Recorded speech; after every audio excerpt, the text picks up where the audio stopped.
over the last year or so. I have been to doctors, therapists, asked around online about solutions, but my libido is just flat dead. Nothing brings it back. Nobody has had answers yet. I am in perfect shape, so is he, and I haven't lost love or physical attraction. No body dysmorphia. Hormonal levels are fine. I am not on hormonal birth control. I don't take any other medications.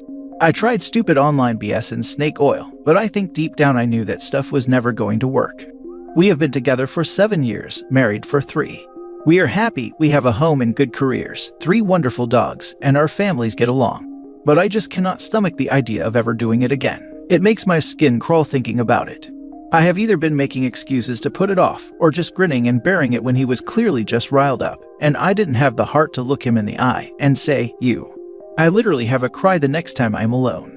I was his first, but he wasn't my first, and I taught him how to be my lover. Everything was fine for over 5 years. John is considerate, takes his time, made sure we both had fun and felt satisfied. I feel so awful even considering talking to him about it. Before last year, we had done it nearly every day, but over the last year, my drive has slowly died. I think that I just do not want to do it, ever again. Is that so odd? Why is that so wrong? How do I approach this with John? I plan to sit him down on our next day off together, which is in 5 days. I have that long to decide what to do. I can't do this to him or myself any longer than that. Is it right for me to unilaterally cut that part of our relationship out?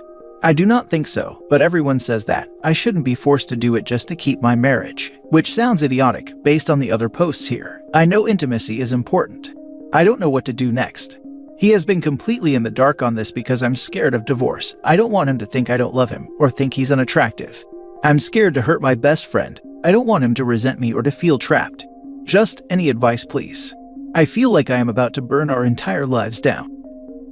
Now for the top advice before reading the update. You must communicate this to him. He needs to be able to choose between you and a dead bedroom or moving on. You are certainly within your rights to not want to do it again, but you don't have the right to choose that for John. It makes my skin crawl thinking about it. I have either been making excuses to put it off or just grinning and bearing it when he was clearly just riled up, and I didn't have the heart to look him in the eye and say "you." I literally have a cry the next time I am alone. If it's this extremely bad, John needs to know. He needs to figure out how to handle it. There's a third option, that's for him to have a hall pass for physical relations only. But that's very tricky. Personally, I believe that hall passes are a trap that lead to jealousy and a bunch of other small relationship problems that build up and become a lot. If you can do it, it's a great compromise, but it's only a great compromise if you're personally okay with your husband sleeping with others. If this even slightly vexes you, imagine how it'll feel after a tough day at work, traffic on the way home, and the Starbucks messed up your order, and you pull home to find your car has a flat, and then your husband tells you he has a friend coming over later, or whatnot. You've talked to a lot of people and sought a lot of help, but you haven't spoken to him about it, and you need to. It's good that you've planned a time to do it. You're doing it with him when you don't want to, out of obligation. That's traumatizing and unhealthy. It definitely won't help you get your drive back. All it's doing is reaffirming the repulsion that you're experiencing at the moment. It's not wrong that you don't want to do it, but you recognize that you're currently incompatible physically. Explain how you're feeling, tell him you love him, and find him attractive and that you have fears that your honesty will end in divorce. Put it all on the table and then figure it out together. I know I should have talked to him sooner. Fear has made me not for so long, but I know I have to put things on the table. I had not thought about the trauma aspect. I might need to mention that too. I would not mention to him that intimacy with him is traumatizing. That's so unfair when you have not communicated this to him before.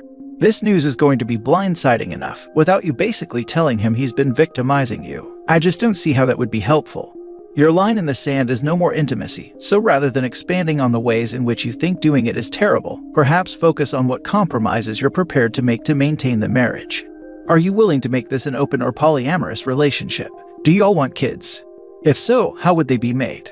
You shouldn't have intimacy you don't want to have, but this is a deal-breaker situation for most people, and I would honestly be surprised if that wasn't the case here. But if you really want to make the marriage work, then you should be prepared to explain what you envision the relationship looking like going forward. No one should be forced to do anything, but it's important for you to acknowledge that you're the one changing the very foundation of your relationship as romantic and intimate partners, and it's not reasonable to expect that he will forego that forever. And now for the update. I decided to talk to him sooner rather than later and took a few days off from work to sort this out. I think he might have left me over the line to him for a year apart. I am mostly just venting, but if you have thoughts, by all means. I do not think there is anything I can do alone to fix this. John was not angry at first, but made it clear that he would not support being in a dead bedroom marriage. He was also a bit annoyed that I asked if he would be okay sleeping with others. He is one of those super honest and holds to his values quite strongly, which is one of the many things I respect about him. There was a lot of emotions. He walked around the neighborhood a few times, would come back in and ask questions, then leave again. He goes on walks to clear his head, so this is not strange. He was angry after I told him how long I had kept this to myself, and to be clear, he asked for a timeline. I told him about the doctors, snake oil, and the therapy. I knew he was going to be mad, but John was red and absolutely freaking silent. I've only seen him genuinely mad once before, and it quite literally paralyzed me to have him look at me that way. John has never and will never hurt me, but he never made me feel small or vulnerable. His size always made me feel safe, but in that moment, I felt different. He just walked away, got his laptop bag and said he was going to a friend's house. I have a feeling I know which one, but I did not have a chance to ask. I have not heard back from him since he left 2 days ago. I called and texted, but he didn't answer me directly. Instead, I got a call from his older sister. She asked me to just leave him be and let him work stuff out for the moment. At least I know he's somewhere safe. Then she asked me what I did to upset him so much, and I foolishly told her the truth. That went just swell. I completely needed my butt chewed, because that can only help, right? Sarcasm, in case that's not obvious. At this point, I just want him to come home. He has been the perfect partner, and I just want him to talk to me. He doesn't deserve this. I should have never kept anything to myself. We have a king-sized bed that I am sleeping in alone. The dogs are clearly confused, sleeping by the door, because I am the only one feeding and walking them instead of both of us. My plan, assuming he goes along with it, is suggesting couples therapy. That's all I got. Let him process this. It's a lot. It really is. If my wife came to me and told me she'd been bearing it and that doing it with me made her skin crawl for a year, as she said in the previous post, I would feel freaking insane. Like, he's going to feel like a goddamn predator. I would feel like I had been unknowingly victimizing my wife for a year. I'd be furious too. Like, she's put him in the worst possible position here by just refusing to be honest with him. This is the reason. My husband recently overheard me telling someone that way back when I had postpartum depression, I had to stop Prozac after a few months because it killed my libido and made my skin crawl. Now, my husband and I have always had an awesome fun life that I greatly enjoy. He was still devastated, truly distraught, at the thought that I was grinning and bearing it for a few months 15 years ago.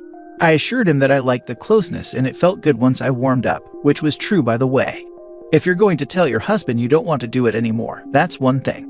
But you can't tell a man who cares about you that all those activities you've had for a year has been unwanted and skin-crawlingly awful. That's cruel and completely breaks any trust. He's going to think, what else have you been faking and lying about? Can attest to this. I was personally told recently that my significant other dealt with it and just used it to get that physical satisfaction, and that it had been going on like that for a while. I'm still pretty reeled back about it and can't help but feel like I was being used.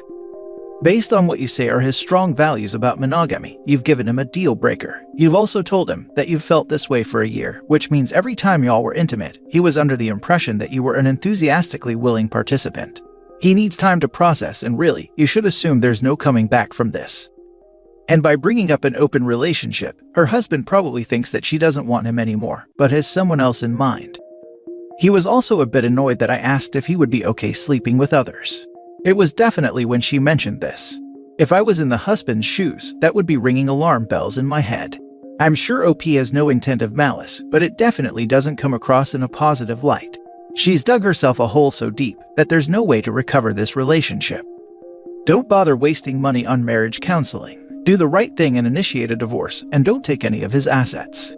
He gets to keep the house.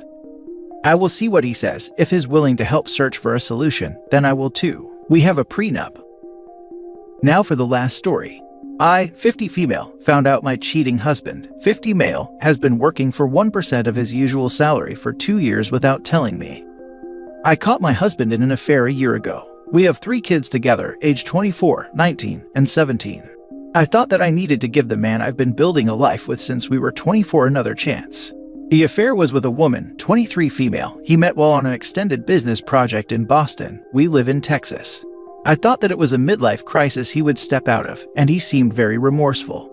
He said there was just lust between them and offered up financial documents showing that he paid for her rent and paid off her credit cards, but claimed that was it.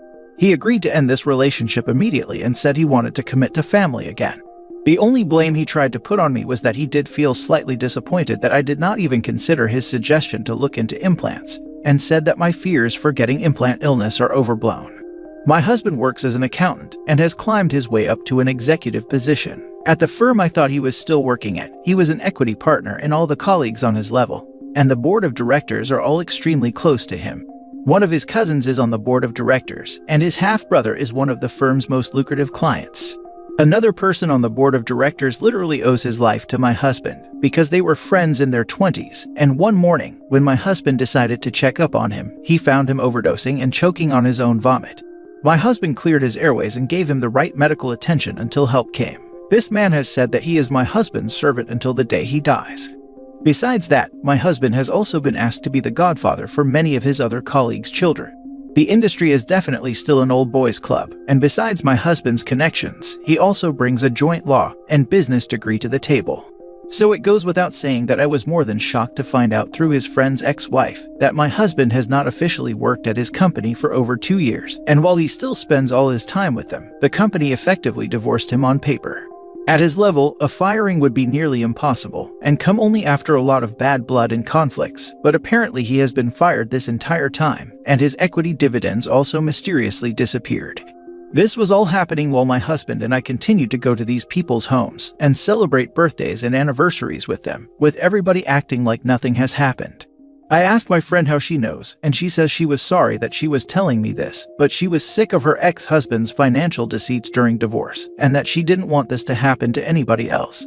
She said her ex confessed when he was drunk that my husband was making $25,000 a year as a so-called receptionist or assistant at a small company owned by a friend of a friend, but basically just gets on the phone all day, talking business with his former colleagues. I decided to hire a private investigator, and I found out that not only was my husband going to an office 2 towns over to work, but he'd just as often leave that office and go to a coffee shop, or just walk around on his phone. I decided to look into his devices and found out that they had numerous messaging apps used for cheating, and he was still texting the woman and saying things like, "I'm going to come see you, XOXO. He has not stopped doing business trips, and I guess this explains why. However, I do not have access to most of our financial documents. We have a joint bank account that he puts money into to cover our expenses, and maybe a bit more for luxuries for the kids, but the rest of what he earns and dividends he earns is invested, according to him, or in a savings account that we shouldn't touch. When I married him, he was earning nothing, with expectations of going further into debt, and I nevertheless signed a prenup where I agreed that regardless of the length of our marriage, I would only accept alimony for 2 years. We have been living as a whole, like he still has that high-paying job, and he recently bought a very luxurious car for himself. However, now that I've found this out, I've noticed that he's been saying that because our oldest daughter has a job, that she should just get her own health insurance before she's 26. He also told our youngest daughter that she should take out student loans, because it is good to have a skin in the game, and it's been causing my daughter to ask what was going on with her father and his ever-changing philosophies. What do I do? I am scared to confront him fully because I am honestly rather scared of the fact that I no longer know the man I'm married to. But I made the mistake of saying last night that I felt like he still had feelings for the other woman, and he got very angry and defensive and said that he thought I was over this. Now for the top advice. He has been planning this divorce for 2 years. Once your youngest is in college, he will serve you. He is fired on paper, so he doesn't have to pay you much alimony. Yep. He split from the firm because her lawyer could ask to audit their business. It's all for show. That's a hard no. A lawyer in a divorce does not get to go audit an entire business. He split from the firm, so he won't get hamstrung paying alimony and any potential child support while the kiddos are in college. If you are a partner, you can't. Do you have a job? It sounds like he's spending down your joint assets, so there will be less to split when he serves you with divorce papers. Talk to a lawyer. Talk to several. You'll probably find he's been to a lot of them. I'm so sorry. He's probably just waiting until your youngest is 18 to file so there's no child support. That was my first thought. He got fired on paper so that his income would only be 20 to 30 grand, and he's spending all of the savings so that there isn't anything for you to get, but he's still working for them and consulting.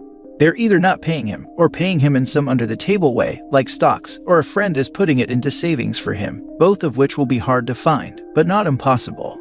There's a 100% chance that they're just going to bring him back in once everything is done, which would just change the child support and potential alimony payout, so not sure why he's going to all of that trouble. She's going to want a divorce attorney, as well as an accountant, obviously unrelated to that firm, to dig into tax records of the last 2 years and see just what kind of shenanigans he's been up to. Depending on what the divorce and accountant dig up, reporting his firm for unethical practices may also be necessary. Sounds like he's smart, but smart people make mistakes too. He's been planning this divorce since his affair, and I would recommend that you get on the same page.